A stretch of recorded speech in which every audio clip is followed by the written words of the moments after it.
I stood on the edge of a 100-meter-tall rooftop, silently counting numbers in my mind. Behind me were my beloved wife and daughters. After counting 12 seconds, I stepped back. Zombie blood had just splattered into my mouth. If I turned, I would choose to protect my family. A rescue helicopter was flying toward us, and there were noises coming from the stairwell. I immediately braced the door, covering for my family to get on the helicopter.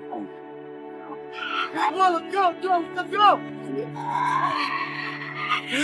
Very soon, a soldier pointed his gun at me. I didn't hesitate. I let go of the door and ran toward the helicopter. But the infected zombies ran faster than normal people. Fortunately, the soldiers provided cover fire, and I managed to get onto the helicopter. The helicopter slowly lifted off, while the zombies desperately lunged toward us.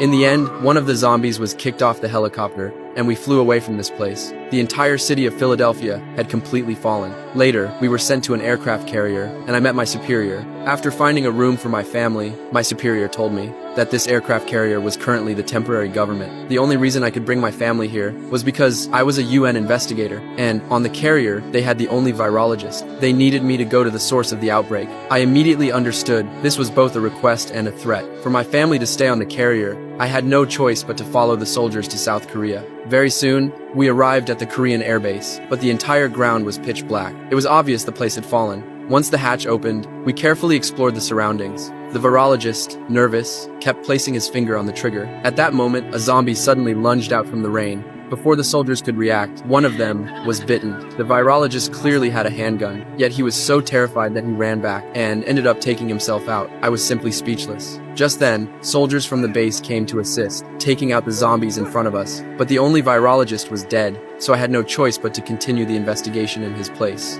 We entered a room full of ashes. This was the source of the outbreak. Next to us was a prisoner being held. He might have known something, but he had pulled out his own teeth. He told me that North Koreans had their teeth removed before they could turn into zombies. As long as they couldn't bite, the virus wouldn't spread on a massive scale. He also told me that Israel, even before the outbreak, had already built a wall. Soon, I brought my questions to Israel. Outside the wall were countless zombies. The wall was connected by pipelines, and I entered the inside of the wall. Survivors were everywhere. But to celebrate surviving, they actually started singing. A girl even picked up a microphone, and her voice blasted through the speakers. Because of their reckless behavior, a deadly crisis silently approached.